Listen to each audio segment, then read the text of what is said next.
पितृपक्ष में श्राद्ध करते हैं तो जो लोग तर्पण करते हैं उनको क्या फायदे मिलते हैं और जो लोग तर्पण नहीं करते उनको क्या नुकसान होता है? जो लोग तर्पण करते हैं पितरों के लिए उनको धन धान्य यश मान सम्मान पुत्र।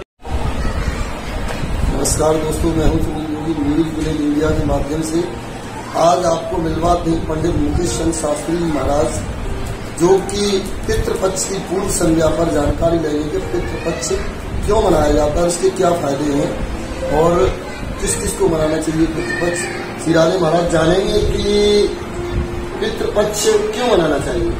पितृपक्ष मनाने से हमारे जो पितृजन हैं वे संतुष्ट होते हैं एवं हमको धन धान्य संतान एवं यश की वृद्धि होने में ये सहायता करते हैं।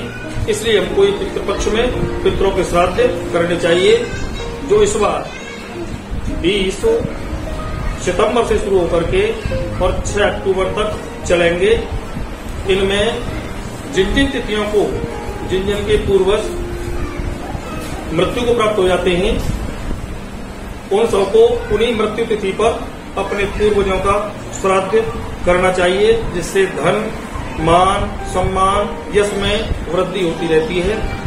महाराज जानना चाहेंगे कि जिन लोगों को जानकारी नहीं उन लोगों को आपके माध्यम से बताना चाहेंगे पितरों में कौन कौन लोग आते हैं परिवार में। पितरों में भी सभी परिवार के लोग आते हैं, जैसे हमारे बाबा हैं, दादा हैं, दादी हैं, पिता हैं, चाचा हैं, ताऊ हैं और घर के जो भी बुजुर्ग हमारे मृत्यु को प्राप्त हो जाते हैं वे सभी हमारे पितृगणों में ही आते हैं। जैसे कि माना जाता है कहीं भी पूजा अर्चना की जाती है तो विद्वान ब्राह्मण कहते हैं कि औतों की पूजा करो और पितरों की पूजा करो, तो इनमें अंतर क्या होता है महाराज?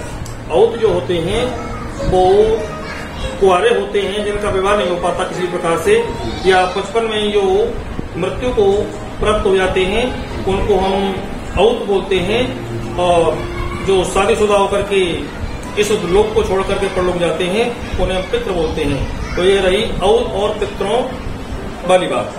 जिस तरीके से महाराज 15 दिन पितृपक्ष के होते हैं, क्या जो हमारे औत होते हैं उनके लिए पूजा का कभी कोई विधि विधान इस दुनिया में बना है?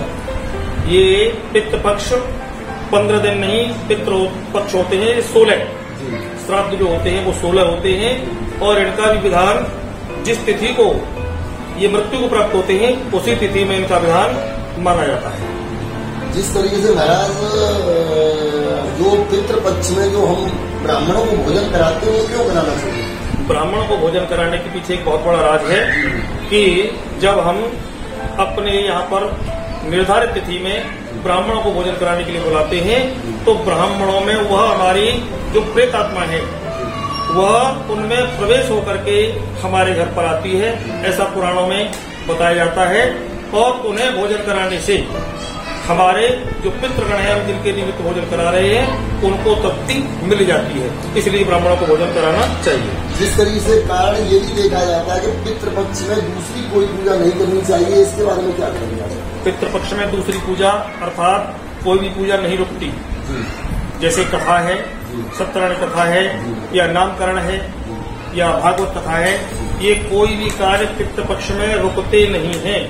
ये सारे कार्य हो सकते हैं और पितृपक्ष में हर प्राणी को अपने पितरों के दिवस पर, पितरों की तिथि पर तर्पण अवश्य करा देना चाहिए, जिससे कि पितृ प्रसन्न होते हैं और हमको वो मान सम्मान यश प्रतिष्ठा सब कुछ देते हैं। जानना चाहिए महाराज जी, जिस तरीके से 16 दिन के पितृपक्ष आते हैं, क्या विशेष रूप से पितरों को फ्री किया जाता है या क्या व्यवस्था होती है इन 16 दिनों में?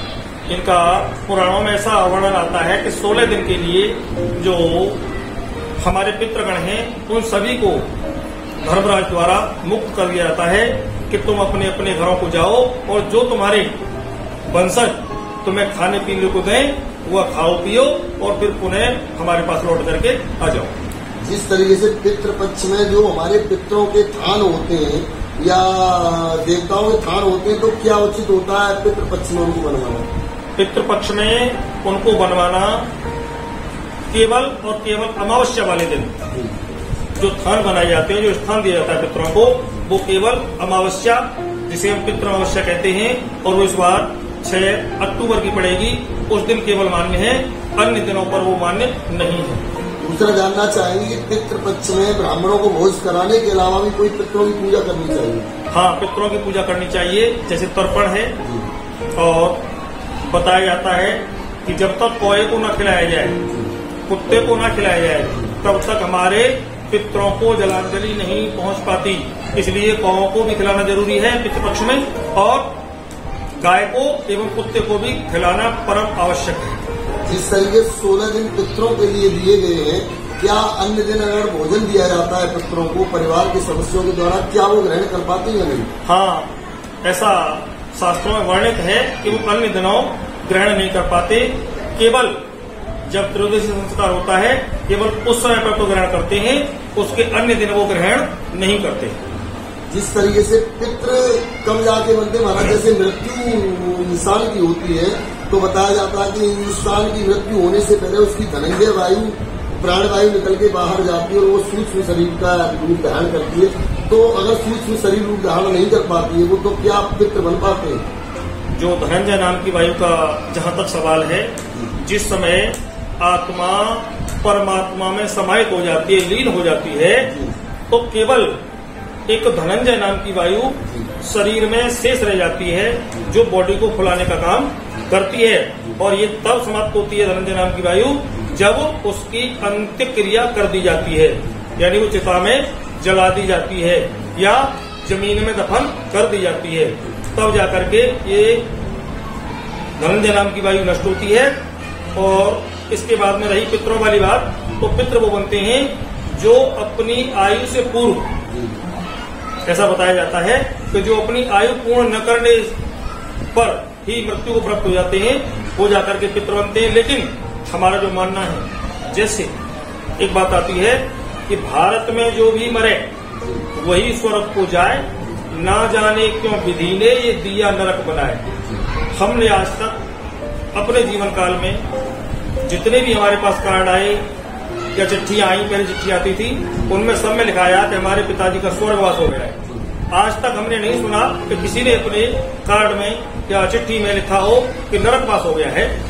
तो सभी को हम तो स्वर्गवासी मानते हैं कि सब स्वर्ग में चले गए, और चाहे वो उनकी समय पूरा हुआ या समय पूरा नहीं हुआ, लेकिन हमको अपने पितरों का श्राद्ध उनकी निर्धारित तिथि पर अवश्य ही करना चाहिए।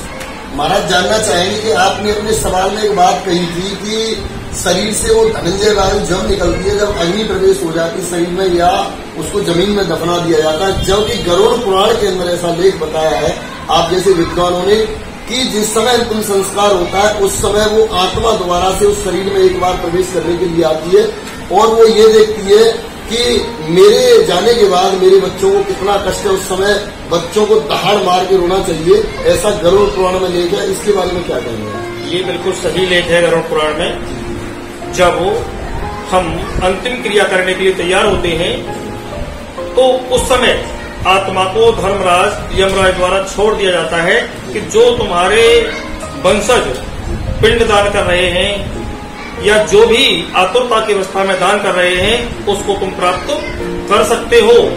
तो जैसे ही हम शमशान तक उस अर्थी को ले जाते हैं, उस समय पर वो आत्मा पुनः एक बार वापस आती है। तो उस समय वास्तव में जो वंशज हैं, जो पुत्र हैं, बेटा हैं, नाती हैं, उनको दहाड़ मार करके जरूर रोना चाहिए। ऐसा शास्त्रों में गरुड़ पुराण में उल्लिखित है। महाराज जी, दूसरा हम जानना चाहेंगे कि जो लोग श्राद्ध पक्ष में श्राद्ध करते हैं, तो जो लोग तर्पण करते हैं उनको क्या फायदे मिलते हैं, जो लोग तर्पण नहीं करते उनको क्या नुकसान होता है? जो लोग तर्पण करते हैं पितरों के लिए, उनको धन धान्य यश मान सम्मान पुत्र आदि की प्राप्ति होती है। और जो लोग तर्पण नहीं करवा पाते उनको कहीं न कहीं इन चीजों का, इन्हीं से संबंधित चीजों का, धन का, मान का, सम्मान का, पुत्र इत्यादि का कहीं तिरस्कार सुनना पड़ता है, सहन करना पड़ता है।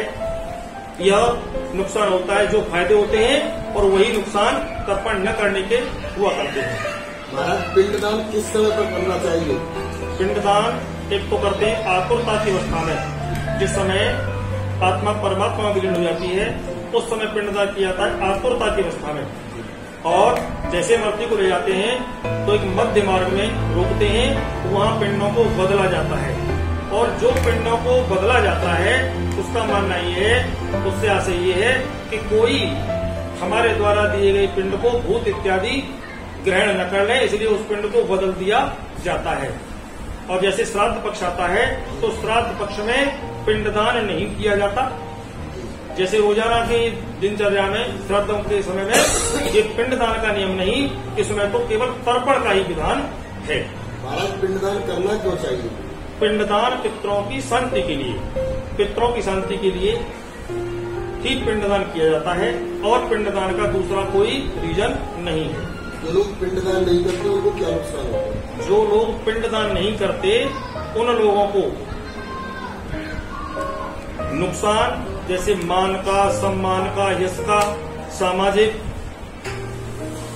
और हर प्रकार का उनका बहिष्कार होने लगता है। इसलिए पिंडदान सबको करना चाहिए। तो महाराज जानना चाहेंगे, जिस तरीके से आपने बताया कि वंशजों को, पुत्रों को आदि जो लोग वहाँ पर होते हैं परिवार के शमशान में, तो वहाँ दान मार के क्यों रोना चाहिए, क्या कारण है? इसलिए रोना चाहिए क्योंकि जो हमारे बीच रहे 10 साल, 5 साल, 20 साल, 50 साल, उनको जो पूर्वज हमारे बीच रहे, तो इनके जाने का हमको दुख है। यह प्रकट करने के लिए, यह प्रकट इसी बात से होता है कि पुत्र या नाती या हमारे जो पंथी या जो वंशज हैं वो धाड़ मार के रो रहे हैं, क्योंकि आत्मा पुनः उस शरीर में है। तो उस आत्मा को रोने पर, वंशजों के रोने पर आत्मा को मानसिक शांति मिलती है कि मेरे जाने का दुख वास्तव में मेरी औलाद को, मेरे वंशजों को, मेरी संतान को है। इसी से आगे अगर गरुड़ पुराण की बात की जाए, इसी से आगे लेख आता है कि संसार में अंतिम संस्कार करने के बाद में पूरा परिवार अपने परिवार में आ जाता है। उसके बाद में किसी को भी अपने परिवार में आकर के नहीं रोना चाहिए, ऐसा बताया गया है, लेख आया है कि अगर कोई भी रोता है तो वो आंसू, नाक, थूक उस सूक्ष्म शरीर को पीना पड़ता है। इसके बारे में क्या कहना है? हाँ, इसके बारे में कहना है कि रोना तो नहीं चाहिए वास्तव में, परंतु ये आज का जो समाज है, अगर रुदन नहीं करते लोग तो ये समाज ये समझता है कि शायद इनके जाने का इन परिवारजनों को किसी प्रकार का कोई दुख नहीं है, इसलिए सामाजिक लोक लज्जा के कारण ये सब लोग रुदन करते हैं। वास्तविकता यही है गरुड़ पुराण के अनुसार कि जो रुदन के समय नाक या जो अन्य मल निकलता है वही पितरों को, पूर्वजों को, हमारों को पीना पड़ता है। इसके बारे में समाज सुधारने के लिए आप क्या कहेंगे? समाज के लिए क्या शब्द होंगे आपके लिए? क्या रोना चाहिए या नहीं रोना चाहिए? रोना नहीं चाहिए, बल्कि भगवान का गुणगान करना चाहिए, प्रभु का भजन करना चाहिए, मनन करना चाहिए, गीता पढ़नी चाहिए, हनुमान चालीसा पढ़ना चाहिए, ताकि उस प्रेत आत्मा को इन चीजों को सुन करके मुक्ति प्राप्त हो सके, उसकी जीवात्मा को शांति प्रदान हो सके। महाराज जी, दूसरी बात जानना चाहेंगे कि कोई भी इंसान इस दुनिया से चला जाता है, उसके जाने के बाद कुछ लोग गरुड़ पुराण की कथा करवाते हैं। क्या श्राद्ध पक्ष में गरुड़ पुराण की कथा परिवार में करवाई जाए तो क्या इसका कुछ फल मिलेगा? इसका फल अवश्य मिलता है, चाहे वो श्राद्ध पक्ष में करवाएं या किसी अन्य पक्ष में करवाएं। इस गरुड़ पुराण का फल तो हमेशा वही मिलता है। और गरुड़ पुराण में जीते जी की कथा नहीं है, जो मरने के बाद की सारी कथाएं कि मरने के बाद आदमी कहाँ जाता है, कैसे जाता है, बैतरणी नदी पार करनी पड़ती है उसे, और कहाँ जाता है, कैसे कैसे जाता है। जैसे इस जन्म में हम किसी का कर्ज लेकर के मर जाते हैं तो वहाँ पर वो प्राणी मिलता है हमको और अपना कर्ज हमारी बोटी काटकर, हमारी हड्डी काटकर, यानी हमसे वसूल कर लेता है। इसलिए भी यहाँ पर अगर हम लोग पूजा पाठ करते रहते हैं, भजन ध्यान करते रहते हैं, तो मरने वाले की आत्मा को बड़ी शांति प्राप्त होती है। महाराज, दूसरा जानना चाहेंगे कि बहुत लोग हमारी दुनिया में इस तरीके के हैं, हमारे समाज में, कि जिन लोगों को जानकारी नहीं मिल पाती, तो हम जानना चाहिए आपके माध्यम से जो एक प्रारब्ध शब्द आता है, उस प्रारब्ध शब्द का मतलब क्या होता है? प्रारब्ध शब्द का मतलब होता है पूर्व जन्म में किए गए कार्य, जो पूर्व जन्म में हमने संचित किया है। जैसे आज एक बच्चा जन्म लेते ही लखपति, करोड़पति, अरबपति, खरबपति बन जाता है, और एक बच्चा जन्म लेते ही अपने पिता के द्वारा लिए गए कर्ज में दब जाता है। तो यही प्रारब्ध है कि जो हमने पूर्व जन्म में दान किया है, पुण्य किया है, सत्कर्म किए हैं, उन्हीं के अनुसार हमको इस दुनिया में जन्म मिलता है। इसी को प्रारब्ध कहते हैं। दूसरा अंतिम बात मैं आपसे यही पूछना चाहूंगा जानकारी के लिए महाराज जी, कि कुछ लोगों का ऐसा विश्वास है कि किसी बच्चे को इस जन्म में पूर्व जन्म की कोई बात याद रहती है। क्या ऐसा कुछ आप मानते हैं कि ऐसा कुछ होता है? हाँ, ऐसा कुछ होता है। तो इसके बारे में क्या कहेंगे आप, कैसे होता है? हाँ, जिन लोगों के प्राण असमय निकल जाते हैं और उनको, कुछ बच्चों को, कुछ लोगों को अपने पूर्व जन्म की घटनाएं याद रहती हैं और वो अपने पूर्व जन्म की घटनाएं बताते भी हैं। और हमने सुना भी है कि अमुक आदमी वहां खत्म हुआ और उसने वहां पर जन्म लिया, उसने अपने जीवन की सारी घटनाएं बताई। तो ये वेद शास्त्र के आधार पर भी इसको प्रमाणित किया जा सकता है। महाराज जी, जानना चाहेंगे आपका नाम, स्थान और आप क्या क्या कार्य करते हो, कहाँ से लोग आते हैं? मेरा नाम पंडित मुकेश शास्त्री, भागवताचार्य, और ज्योतिष का भी मैं कार्य करता हूँ। गली पंडितान इगलास में रहता हूँ। और मेरे पास आने वालों की मुझे भी इतनी जानकारी नहीं है कि लोग कहाँ से आते हैं। जैसे दिल्ली, बॉम्बे, कलकत्ता और अलीगढ़, मथुरा, खैर, टप्पल, जटकारी, सासनी, जाने कहाँ से लोग आते हैं पूछने के लिए अपने बारे में। इतनी जानकारी मुझे भी ढंग से नहीं है कि लोग कितनी दूर दूर से चल करके मेरे पास आते हैं। तो दोस्तों, लेते हैं आपसे विदाई, और हमारी ऐसे ही जानकारी की वीडियो देखने के लिए हमें लाइक सब्सक्राइब जरूर करें और हाँ, बेल आइकन का बटन दबाना न भूलें। जय हिंद, जय भारत, राम राम, दुआ सलाम।